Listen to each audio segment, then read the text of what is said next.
नमस्कार दोस्तों। एक ज़माना था जब पूरा दौर केवल दो देशों के चारों तरफ घूमता था, जिसको हम लोग बाइपोलर वर्ल्ड के नाम से डिनोट करते हैं, जिसमें एक तरफ यूएसएसआर था और दूसरी तरफ यूएसए था। बट उसके बाद बीच में फिर अवधारणा बदलती है।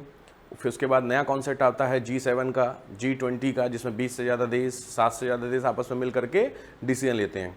लेकिन अभी जो रिसेंटली मीटिंग G7 की हो रही है फ्रांस में, उस मीटिंग के बाद एक नया कॉन्सेप्ट निकल करके आ रहा है।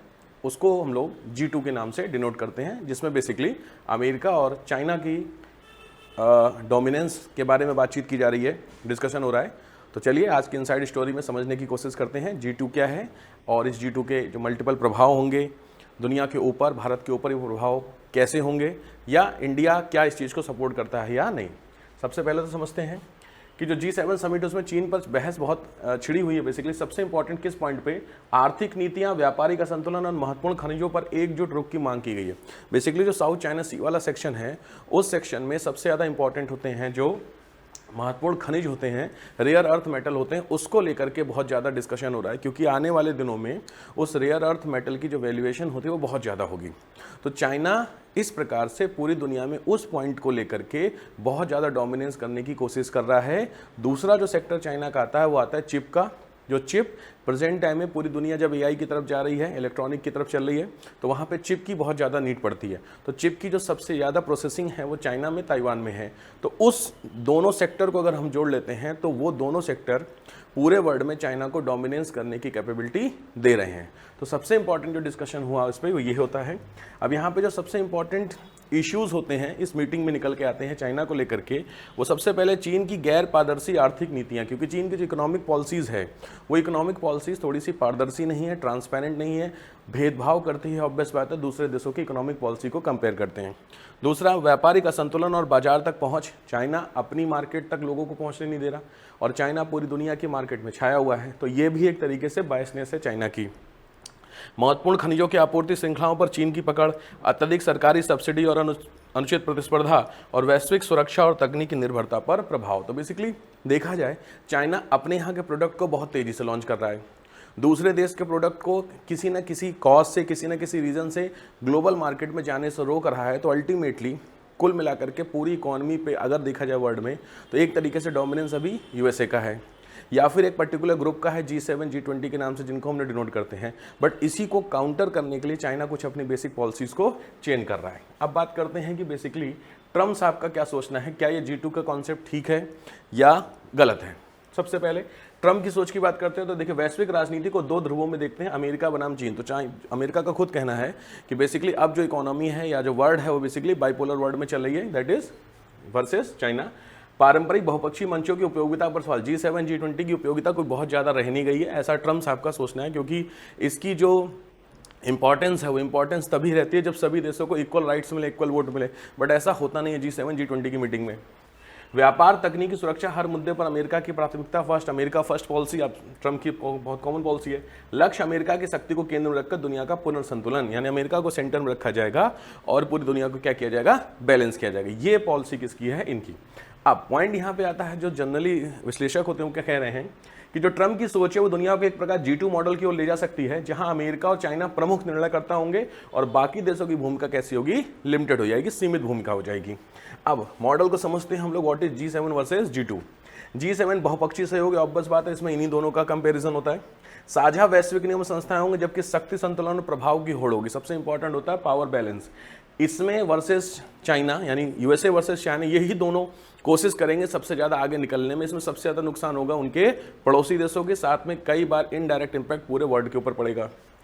सभी की भागीदारी G7 में होती है, G2 में लिमिटेड होगी। और विविध मुद्दों पर सामूहिक समाधान, रणनीतिक सौदे और स्वार्थ आधारित संबंध, क्योंकि अगर यही दोनों देश पूरे वर्ल्ड की इकोनॉमी को कंट्रोल करेंगे तो इन्हीं दोनों देशों के हिसाब से पूरे वर्ल्ड की इकोनॉमी में इंपोर्ट और एक्सपोर्ट होगा।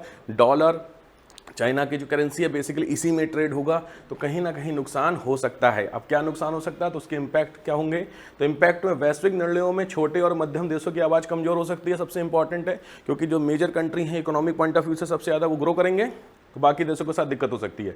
व्यापार, तकनीक, सुरक्षा का ध्रुवीकरण बढ़ सकता है, मोस्ट इंपॉर्टेंट पॉइंट है, क्योंकि जो सेफ्टी है, ट्रेड है, उसका पोलराइजेशन हो सकता है, केवल बाईपोलर पॉइंट ऑफ व्यू पे जाएंगी।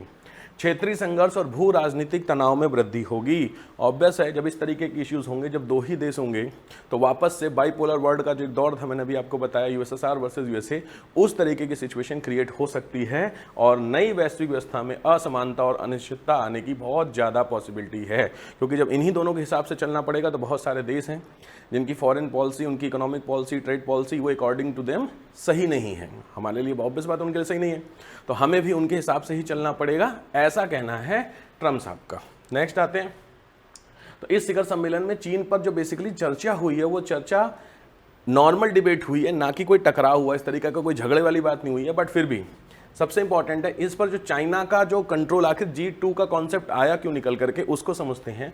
तो बेसिकली उसमें ये 5 पॉइंट है जिन पॉइंट्स पे आपको समझना पड़ता है। पहला होता है चीन का आर्थिक प्रभाव। ऑब्वियसली पूरे वर्ल्ड में देखा जाए इकोनॉमिक पॉइंट ऑफ व्यू से तो चाइना बहुत तेजी से ग्रो कर रहा है, तो उसका इकोनॉमिक जो इम्पैक्ट होता है वो पूरी दुनिया में क्या हो रही है, सबसे ज़्यादा तेजी से बढ़ रही है। बट नुकसान इसमें क्या हो रहा है, क्योंकि चाइना की जो इकोनॉमी बहुत ज़्यादा ट्रांसपेरेंट नहीं है, तो ये सबसे ज़्यादा निगेटिव होगा पूरे वर्ल्ड के लिए। सेकेंड पॉइंट है महत्वपूर्ण खनिजों पर नियंत्रण। जो मैंने अभी आपको बताया कि रेयर अर्थ मेटल एक ऐसे मेटल हैं जो आने वाले दिनों में बहुत ज़्यादा यूज़ होंगे, पूरे वर्ल्ड को नीड पड़ेगी उसकी, और उसका सबसे ज़्यादा जो कंट्रोल है, सबसे ज़्यादा सोर्स है वो साउथ चाइना सी में है। इसीलिए साउथ चाइना सी में चाइना अपना कंट्रोल को नहीं छोड़ रहा है। अड़ोसी पड़ोसी फिलीपींस से, जापान से, वियतनाम, सबसे झगड़ा हो रहा है उसका, लेकिन वो छोड़ नहीं रहा है। तीसरी जो सबसे इंपॉर्टेंट है AI, मैंने अभी आपको बताया कि ऑब्वियस चिप की नीड हमें पड़ेगी। अभी रिसेंटली कोविड में सबसे ज़्यादा इश्यू हुआ था इस चीज़ को लेकर के, तो चिप आने वाले दिनों में नीड है, चिप फुलफिल हो नहीं पाएगी, डिमांड पूरी नहीं हो पाएगी, हम किस पे निर्भर होंगे, चाइना के ऊपर। ग्लोबल ट्रेड की बात करते हैं, तो ग्लोबल ट्रेड में ऑब्वियस है जब दुनिया की सबसे बड़ी मार्केट पॉपुलेशन के पॉइंट ऑफ व्यू से अब भारत हो गई, वरना वैसे कौन सी, चाइना थी आपकी। दुनिया का सबसे जो मैन्युफैक्चरिंग इंडस्ट्री है वो चाइना के पास है। जितनी भी दुनिया की मेजर ब्रांड की जो मैन्युफैक्चरिंग है वो भी आपका चाइना में है, चाहे वो लेदर इंडस्ट्री हो जाए, शूज़ इंडस्ट्री हो जाए, XYZ, एप्पल का भी आप देखिए, तो वो सब चाइना में है। तो कहीं ना कहीं जो ट्रेड बैलेंस है वो किधर की तरफ शिफ्ट हो रहा है, चाइना की तरफ। और संवाद और सहयोग के लिए अब इसके डिस्कशन की बात है, जैसे जलवायु परिवर्तन, वैश्विक स्वास्थ्य, परमाणु अप्रसार और ऋण स्थिरता के साथ क्षेत्रों में सहयोग जारी रखने का संकल्प। यानी चाइना के साथ हमें अल्टीमेटली डिस्कशन वाले मैटर को ही फॉलो अप करना पड़ेगा। तो यहां पे निकल करके आता है पहली बार कॉन्सेप्ट कि जो G7 की वर्ल्ड इकोनॉमी या वर्ल्ड की जो पॉलिटिक्स शिफ्ट हो रही थी G7 की तरफ, अब वो टुवार्ड्स किधर जा रही है, G2। इसमें भारत के लिए भी बहुत बड़ा कंसर्न है, क्योंकि अगर इस तरीके की चीज़ें होती हैं तो इन दोनों देशों के साथ भारत के संबंध कोई बहुत अच्छे नहीं रहे हैं। अमेरिका के साथ भी थोड़े से संबंध आप कह सकते हो दिखावे वाले संबंध हो, चाइना के साथ तो वो भी नहीं है। चाइना तो बस ठीक है, मिले तो हेलो हाई हुई, नहीं तो कोई दिक्कत नहीं। तो ये जो इश्यूज हो रहे हैं, इस चीज़ को लेकर के इंडिया का कंसर्न बनता है। अब यहाँ पे क्वेश्चन जो सबसे इंपॉर्टेंट आता है कि जो बहस हो रही है वो इस बात को लेकर है कि क्या दुनिया का नेतृत्व केवल अमेरिका और चाइना जैसी दो महाशक्तियों के हाथों में केंद्रित होगा, या फिर G7 जैसे बहुपक्षीय मंच वैश्विक व्यवस्था में महत्वपूर्ण भूमिका निभाते रहेंगे।